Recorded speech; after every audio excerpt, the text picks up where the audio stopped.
Bonjour, une petite vidéo aujourd'hui pour vous expliquer comment on va migrer les contenus de la plateforme Spiral à la plateforme Clearline Connect. En sachant qu'à l'Université Lyon, ce n'est pas la première fois qu'on migre des contenus d'une plateforme à une autre. Rappelez-vous, en 98, la première plateforme qu'on utilisait, c'était celle-ci, NTE Serveur. Les anciens s'en rappelleront. On avait mis ça en place 98 jusqu'en 2003. Et là, en 2003, on avait migré les contenus de NTE Serveur vers Spiral, la première version de Spiral. Ça piquait un peu les yeux, les interfaces, il y avait beaucoup de fonctions, beaucoup d'options. Rappelez-vous, il fallait cliquer sur les flèches pour déplacer les objets, enfin pour ceux qui étaient déjà là. Donc ça, c'était la première version. On a évolué avec vos retours, avec vos usages. On a évolué en 2008 avec une version avec plus d'ergonomie, avec à peu près les mêmes fonctionnalités, mais plus d'ergonomie. Donc on avait fait migrer aussi sur ces versions, on a gardé tous les contenus que vous avez créés, vos activités pédagogiques, vos fichiers, etc., etc. En 2010, là, on est passé de Spiral à Spiral Connect à une version en Flash avec beaucoup d'ergonomie, beaucoup de fluidité. Mais c'est compliqué à maintenir avec cette technologie-là. Donc, on est revenu en 2012 à la version actuelle que vous connaissez en HTML5 avec beaucoup d'usages. Et donc, aujourd'hui, on est arrivé avec plus de 20 000 modules en ligne, avec plus de 2 millions de fichiers mis à disposition que vous avez déposés pour vos étudiants. Les enseignants déposent environ 10 gigas de données par semaine. 10 gigas de données par semaine sur la plateforme Spiral. Donc, ça a énormément de choses. Et donc, aujourd'hui, on arrive au constat, il faut aussi faire évoluer cette plateforme. Et c'est difficile de travailler tout seul dans notre coin, à l'Université Lyon 1 uniquement. Tout ce que je vous ai présenté, c'était fait uniquement par les gens de l'Université Lyon 1. Et donc, on a décidé, autour de 2012, de rejoindre un consortium qui s'appelle Clearline. Donc avec l'Université de Lyon, avec l'école centrale, l'école de l'Université de Saint-Étienne, on a rejoint ce consortium-là, qui est une communauté d'utilisateurs qui avait développé la plateforme Clearline, aussi un peu un parallèle, un peu la même histoire que Spiral. Et donc aujourd'hui, il y a toute une communauté, on a rejoint toute une communauté autour des usages, avec des développeurs, avec des gens qui sont là pour traduire la plateforme et des communautés de rédacteurs qui font toute la doc qui vont avec la plateforme. Tout un tas d'universités, d'écoles, d'institutions de la région, de France ou d'Europe et ailleurs qui sont membres de ce consortium, qui fédèrent ce consortium, qui font qu'on avance, qu'on propose des solutions. Avec beaucoup de contributeurs au niveau de la programmation, on a presque une cinquantaine de personnes qui travaillent autour de la programmation. C'est un projet open source, vous pouvez tout récupérer, les sources si ça vous intéresse, allez voir ou contribuer au projet, c'est en ligne. Et donc à l'université, on a mis en place un premier serveur Clearline qui est ouvert et qui diffuse les MOOC. On a toute une série de MOOC qui sont à disposition sur cette plateforme, qui ont aussi servi de bêta-test pour nos utilisateurs, pour les équipes de l'Université Lyon 1. Et donc aujourd'hui, on a pas mal d'usages. On a plus de 15 000 utilisateurs sur la plateforme avec des usages réguliers qui nous permettent de tester un peu cette solution. Et donc aujourd'hui, on va arrêter les tests et on va passer en grande aventure à partir de la rentrée à l'utilisation de Clearline. Alors comment ça va se passer? Donc je vous donne cette information. Top départ. On aura fini les outils de migration de Spiral à Clearline fin mars, donc ils seront disponibles d'ici à ce moment-là. L'authentification CAS, qui permet d'avoir une authentification unifiée sur tous les serveurs, sera aussi disponible sur Clearline. Et donc à partir de là, quand on aura ces deux derniers outils qui nous manquent, on va mettre en place des formations dédiées pour les enseignants sur tous les campus de l'Université Lyon 1.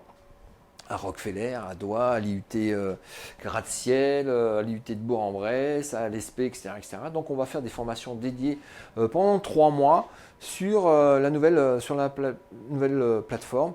Et puis au-delà des formations, on va aussi mettre des permanences pour vous accompagner sur vos projets.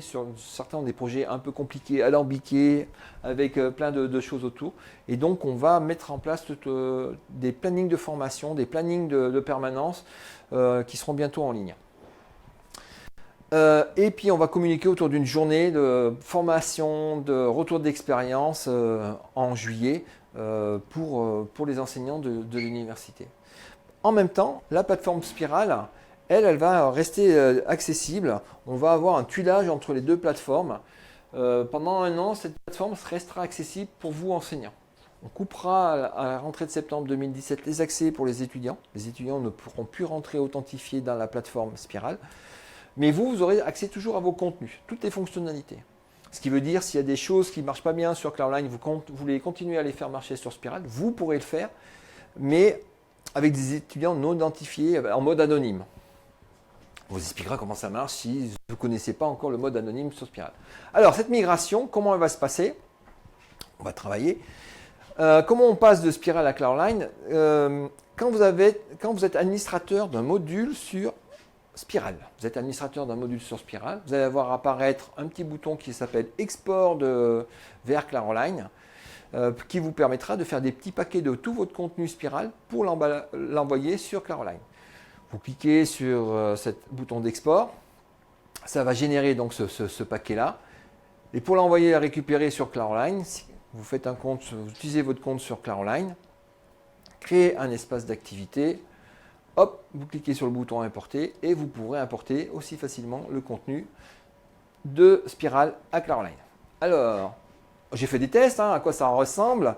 Ça, c'est un module sur Spiral, donc avec des objets, des dossiers, avec des forums, des wikis, des sites web, des blogs, etc., etc. Je fais ma petite moulinette, hop, je l'importe et voilà comment je le retrouve sur Cloudline. Alors vous allez me dire, oh, vous avez perdu toutes les couleurs. Non, non, non, non, non. Si c'est grisé, c'est parce que on met à disposition les contenus. Et vous voyez là, ils étaient rouges, fermés sur Spiral, et ils sont mis non publiés sur Cloudline. Après, je peux aller activer l'état de publication sur Cloudline, mais c'est la seule différence. Je trouve exactement les mêmes contenus d'une plateforme à l'autre, avec à peu près la même présentation au démarrage. Après, on peut rajouter des fonctions qui ne sont pas dans Spiral. Alors, si on fait une équivalence fonctionnelle entre Spiral, Cloudline et Cloudline Connect, Cloudline Connect, en fait, c'est la somme de ce qu'on a fait sur Spiral plus Cloudline, et puis des nouvelles fonctionnalités qui sont apparues autour de 2010-2013, autour des MOOC, et on a créé tout un tas d'objets autour de ça. Et si on fait l'équivalence fonctionnelle entre Spiral et Cloudline Connect, ce que vous connaissez aujourd'hui sous ce qui s'appelle des modules sur Spiral, ça s'appelle des espaces d'activité sur Cloudline. Les outils sont des ressources sur Cloudline Connect, mais on retrouve la même chose. Des fichiers de blog, vos fichiers, tous vos fichiers, les millions de documents qu'on avait parlé au départ, on les retrouvera à identique. Les blogs, les cours, les wikis, la gestion des statistiques, les suivis des étudiants, c'est la même chose. Le portfolio, des questionnaires, des sites web, donc ça, on retrouve à l'identique. Plus, on retrouve de nouvelles fonctionnalités dans Cloudline. La gestion des badges, la gestion des widgets qui permet de publier l'information presque automatiquement, la gestion de l'information, la présentation de l'information, un outil de référentiel des compétences, un outil de gestion des formations, des cursus, et une fonctionnalité aussi intéressante au niveau ergonomique, c'est tout en responsive design, programmé en responsive design. Ça veut dire quoi? Qu'aujourd'hui, il y a pas mal d'étudiants qui se connectent avec des outils comme ça, des smartphones, des tablettes, en gros 25% sur Spiral. Là, l'interface est prévue pour s'adapter en fonction des écrans utilisés par des utilisateurs, les écrans d'utilisateurs. Si c'est un grand écran, un écran moyen, large, un truc comme ça, automatiquement, les contenus responsive design vont s'adapter à l'écran de l'utilisateur. Alors toujours en équivalence fonctionnelle, on a préservé les droits, on retrouve la même fonctionnalité sur les droits. Ça, c'est les droits sur Spiral. Et voici ce que ça donne une fois sur Cloudline. Le mode anonyme, hop, hop, hop, il est là. Passer du mode anonyme, mode web, on le retrouve à tout le monde, aux membres de l'espace que vous avez inscrit aux étudiants ou à tous les utilisateurs de la plateforme. Et en plus, il y a plein d'autres fonctionnalités. Si vous allez plus loin dans Cloudline, vous pouvez faire des fonctionnalités par utilisateur. Celui-là, il peut écrire ici, celui-là, il peut déposer le fichier ici, etc., etc. Si vous voulez faire des choses personnalisées, vous pourrez aller loin. Mais au niveau de base, on retrouve les mêmes fonctionnalités. Tout ça avec la classification, l'authentification CAS de l'université.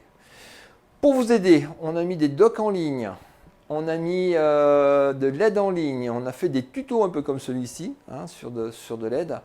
Et enfin, vous pouvez nous contacter par mail, par téléphone, et même dans l'outil Cloudline, vous avez un outil de support qui est dédié, ce qui va nous permettre de faire des statistiques, des suivis plus faciles. Donc voilà, toute une série d'accompagnements pour vous, toute une série d'outils pour vous accompagner de cette migration, donc de Spiral à Cloudline. Le top départ, début mars, les formations, les outils pour vous permettre de migrer, et tous les accompagnements qu'on met à votre disposition à l'Université Lyon 1. En cas de souci, n'hésitez pas à nous joindre.